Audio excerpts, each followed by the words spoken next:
And we turn now to the auto bailout, or lack thereof. And joining us from New York to talk about this, Senator Carl Levin of Michigan. With us from Cleveland, Senator Sherrod Brown. They're both Democrats, of course. And here in our D.C. studio, Senator Bob Corker, Republican of Tennessee. Now, Senator Corker, you were the one who tried to put together this compromise plan to get some money to the automakers. That's correct. But part of that was it called on the unions to take some steep pay cuts. Starting next year. The whole thing collapsed. Now we're told that the White House says that they're going to try to take some money, and I assume it's from this $350 billion bailout that the Congress has already approved, and they may furnish some money to the automakers.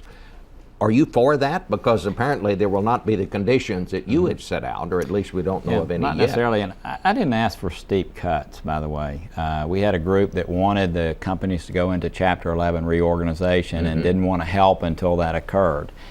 We had another group that wanted to put money on top of a situation that would go on forever. GM has $62 billion in liabilities and couldn't pay that back in a good economy. So what I tried to do was figure out a way to cause the same things to happen that might occur in a Chapter 11 reorganization without the stigma or pain. And it incorporated 3 steps. Number one, the bondholders taking 30 cents on the dollar, a 70% haircut. And the pay cuts. I mean, but let's look forward here. Okay, the White House is now planning some other kind of a bailout, apparently. Will you and other Republicans be for that, or will you try to block it? Well, the administration can do this on their own. It's a unilateral thing. And again, pay cuts, all we ask is that they were competitive with Honda, Nissan, Toyota, and BMW as determined by the next Secretary of Labor. We did not ask for pay cuts. We asked that they were competitive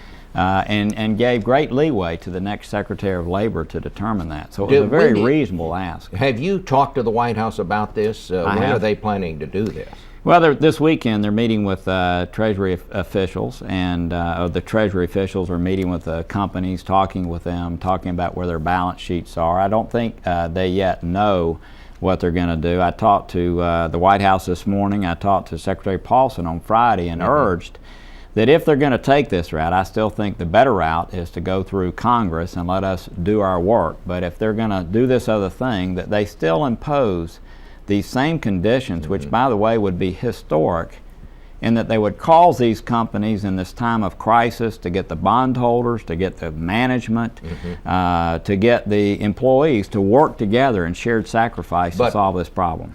I take it from what you're saying that even if you wanted to stop this now, there really is not much you or other Republicans in the Senate could do. With the flick of a pen, it can be done. That's correct. And so you won't try to block it then? Oh no, and again, this hasn't been about blocking. I think the 2 gentlemen that are coming together with us on this program, this has been about trying to find a solution that works and really causes these companies to be in the position to go forward in a healthy fashion. But without all of these shared sacrifices, that will not happen. All right, well, let's go to Senator Levin. What's going to happen here?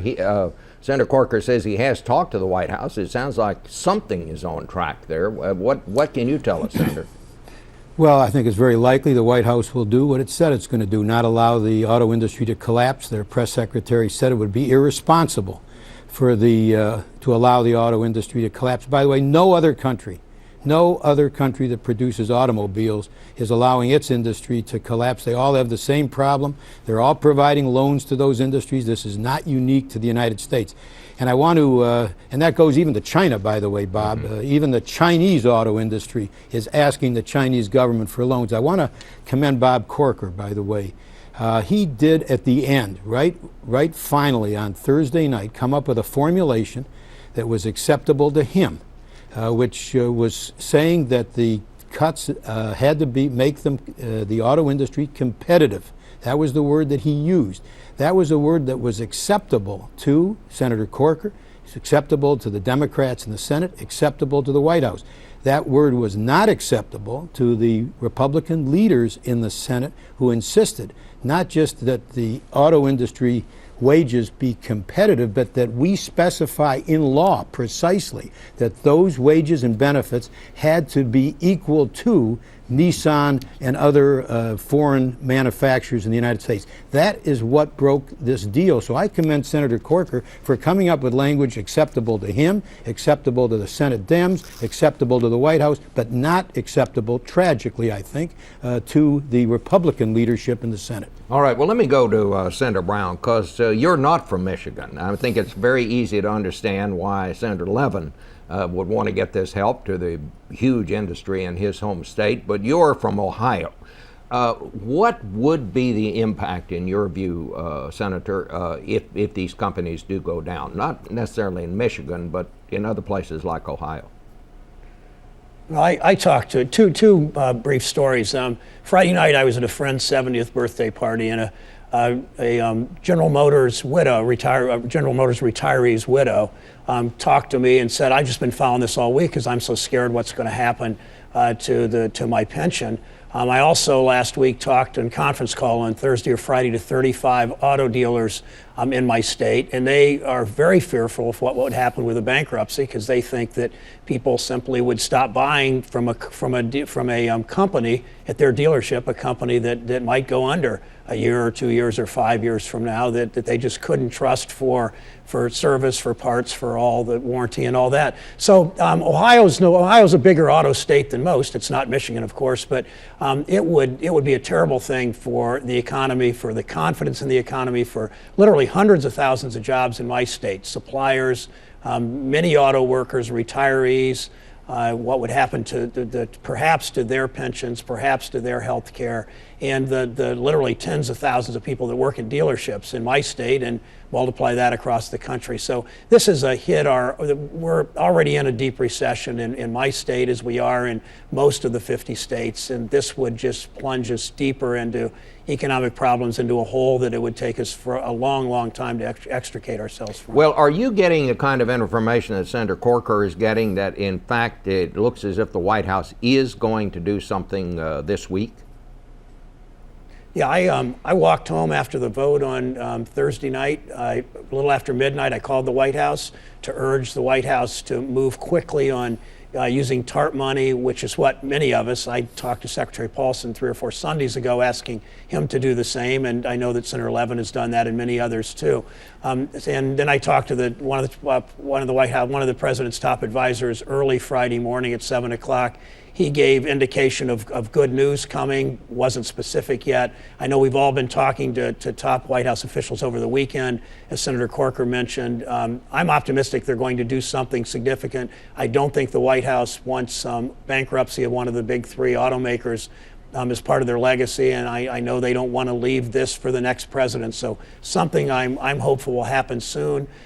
There will be some cram down of creditors. There will be some serious, I think, requirements put on the industry, and the sacrifice will be shared pretty equally, I hope. One of the things that I was thinking about driving in is Senator Corker and I sat in the banking committee and listened to testimony from the 3 CEOs, the United Auto Workers, the top executive at Johnson Controls, a major auto suppliers, and a supplier and a auto dealer from Connecticut, and each of them is willing to give something up, as the bondholders are, and we don't want to put this just on the workers. Okay, that's really been the calls from too many, I think. How much do you think, what size bailout do you think they're planning, Senator Well, I Corker? think it's in the neighborhood of $14 billion, and I hope that if they choose not to do it through Congress but themselves, that they'll put in place exactly the same concepts that we almost agreed to the other night, and that is, if the bondholders do not agree to